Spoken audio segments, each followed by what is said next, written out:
Let's move on to potentially one of the most improved teams so far this offseason. Let's talk about the team that was finished 5-12 last season. Let's talk about a team that is finally putting all the must-needed pieces together and making a nice little puzzle, and that is the one and only Chicago freaking Bears.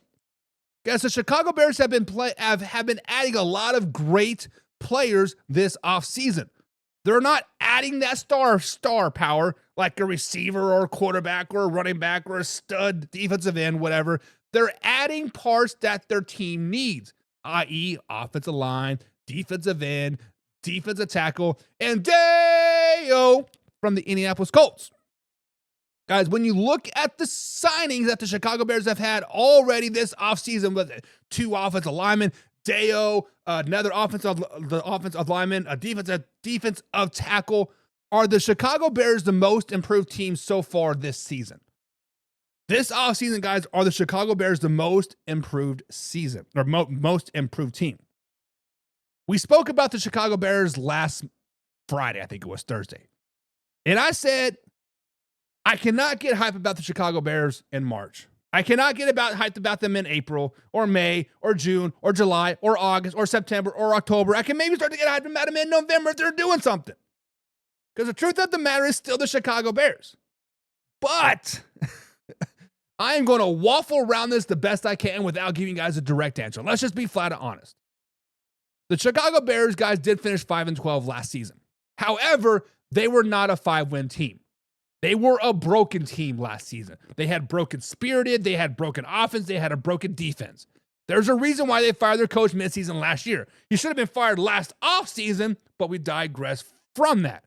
This offseason, so far, Ryan Poles has been doing his thing. They brought in Ben Johnson. First thing Ben Johnson did as soon as he stepped foot in Chicago, said, fuck the Packers. That got the Bears fans hyped. Then they traded for Joe Thuney. Then they brought in Joe Jackson. Then they brought in Deo, a beautiful defensive end from the Indianapolis Colts. They're adding all the parts that their teams needed. Along with all the parts that they're needing on the defensive side of the ball, they're filling all the holes. They still have 8 draft picks. They still have 8 draft picks, plus a 10th overall draft pick and 3 other picks in the 3rd round and above. 2 in the 3rd and 1 in the 2nd. Guys, now I am trying to be optimistic here. I am trying to be straight line, non-biased, because you know what? F the Chicago Bears, right? But the truth be told, guys, the Chicago Bears, they are definitely cooking something up there in Chicago. Ever since the passing of Virginia McCaskey, rest her soul, well, she's 102 years old, I believe it was. My man, B.C. Combs, was wishing ill will on her for the last 6 years, saying, get out of here, we hate you. But the Chicago Bears are heading in the right direction. They are hands down probably the most improved team so far in 2025. Now, they could be rivaled with the Patriots. The Patriots are making excellent moves over there. We need to dive into the Patriots coming up here very soon. But the truth of the matter is, guys, we cannot sleep on the Chicago Bears. This is me coming from a Chicago Bears non-fan. I guess you could call me a hater. This is coming from a person that I think the Chicago Bears are the worst franchise since sliced bread. This is coming from a person that was so glad when they were a 5-win team last season. But truth be told, guys, they were a Hail Mary away. They were a offensive lineman away. They were just, if the ball bounced one way or the other, they could have easily been a 12-win team last season. Let's just be honest about it. They could have easily have been a 12-win team last season. Them winning 5 games was a underlining great thing for them because it got, what's his face out. Can't even think of their coach's name right now. He's now the defensive coordinator for the Dallas Cowboys, right? Them winning 5 games last season gave them the ability to officially fire their coach. Why can I not remember his freaking name? Guys, help me out. To bring in Ben Johnson, to mentor Caleb Williams, to mentor that young offense, to give the ability to go out there and actually go out and get the pieces that they needed. Guys, the Chicago Bears are filling up the gas tank with premium fuel right now. The Chicago Bears used to be a minimum wage high school kid. That high school kid now went to college last season, graduated from college, and he just got his first big boy job making $60,000, $65,000 a year and able to put premium gas in his high rolling car. Now, will it correlate this season? Probably not, because at the end of the day, it is still the Chicago Bears. At the end of the day, they're still in a pretty tough division, if not the best division in football in the NFC North, with the Vikings, Lions, and Packers and Bears. Oh my. Now, I'm not saying they're going to be a 12-win team, 11-win team, Super Bowl team, playoff team, but I'm saying they're going to be fun to watch. They're going to be a hard-nosed, grinded-out team.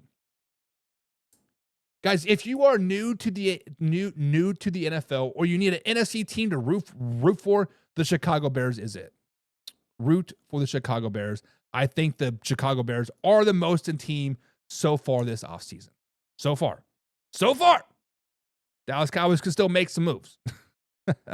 Derek says they had 68 sacks last season. Yes, their offensive line was terrible. I believe we Googled it last week. They were ranked 28th in the NFL. That is tough. It is tough for a rookie quarterback to learn how to play the football game when he has like 1 second to survey the field and figure out something. That is tough. Hell, weren't there two games in a row where he had five plus sacks? It is tough. But there was a 4-game stretch there, where the Chicago Bears had a top 10 offensive line per PFF, right? There was a 3 or 4 game stretch where they had a top 10 offensive line. The Chicago Bears looked like a playoff team. They looked like a really, really good team. They actually got 3 of their 5 wins during that time. But the offensive line sucked. Maybe a little injuries, a little bit of turnover, whatever, yada, yada, yada. At the end of the day, they were the 28th overall team. Joe Tooney and Jonah Jackson is really going to help that out. Definitely going to help that out. James Strang says, yep, they are Chicago. Let's not forget that. But yes, they are taking steps in the right direction. I like Ben Johnson. Listen, I first found out about Ben Johnson about, 2018, 2017, when he was a wide receiver coach in Miami. And he had a lot of buzz, a lot of circulation about him then. And then all of a sudden, he's an offensive coordinator in Detroit. And bada bing, bada boom, look where he's at now. So yes, Ben Johnson is a very likable guy and going to do the right thing in Chicago if he's given a true chance. Now that Virginia McCaskey is gone, I don't know how much part of the actual decision-making she had, but now that there's a little bit of a shuffling up there and Ryan Poles seems to have his pulse on that team, I think a lot of good things are going to happen. My man Derek says Bears are making quality moves with Ben Johnson. New England is throwing around money because they have it. Derek, let's not get it twisted. We will talk about this probably Thursday. Give me some time to actually break down the New England Patriots signings. Mike Vrabel is doing a lot of good things over there. Mike Vrabel, now the Patriots wanted that big flashy name, Stephon Diggs, DeAndre Hopkins, DK, whatever. They want that big flashy name over there on the offense, but they're adding a lot of pieces over there. And the Patriots are going to be a totally different team. Hoffy's going to have a reason to get excited next year. Old Man River says Green Bay got better.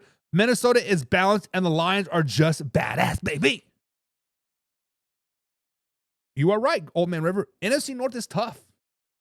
NFC North is tough. All 4 teams, in theory, should probably make the playoffs next season. Let's just be honest. Minnesota Vikings are the true wild card. But let's not get too carried away. James Frank says this is a bold prediction. James, let's put prefaces on this. March 11th at 10:12 p.m. on the East Coast time. James says the Chicago Bears will be 3rd in their division ahead of the Minnesota Vikings. Ooh, slow it down, baby.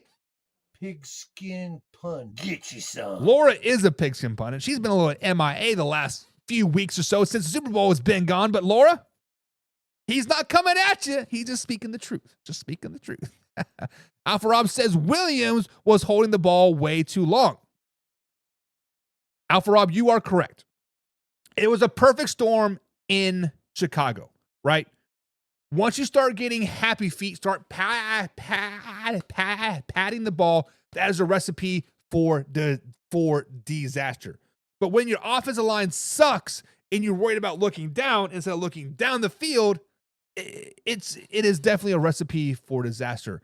My man JM's a beautiful dog right there. Beautiful dog. He says anyone can look great as an OC with great talent.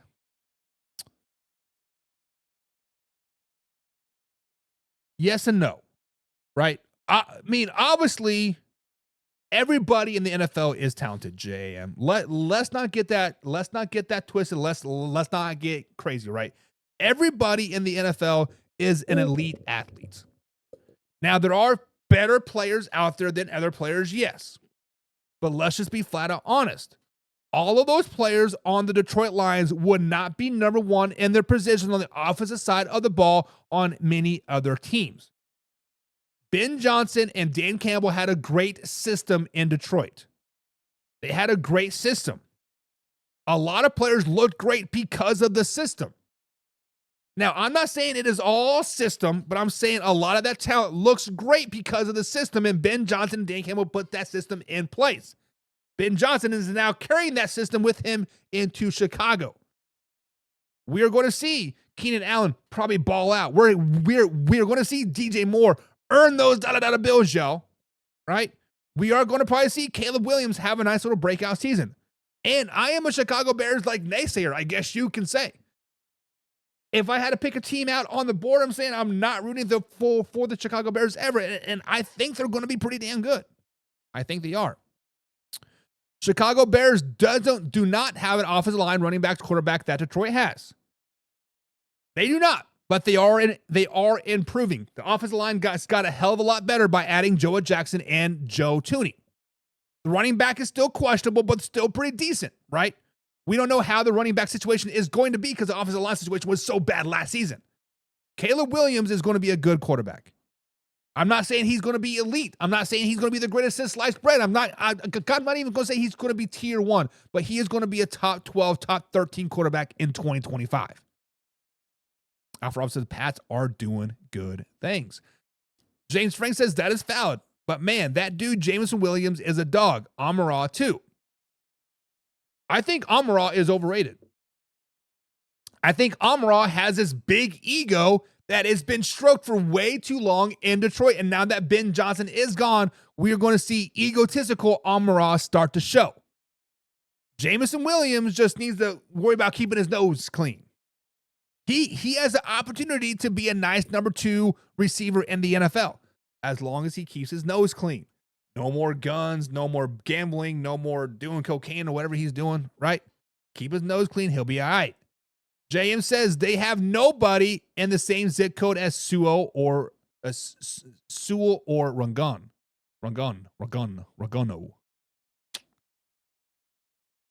Listen, Penny Sewell had a great season. Penny Sewell had a great, all-time great season last year. Yes, 100%. However, the system helps.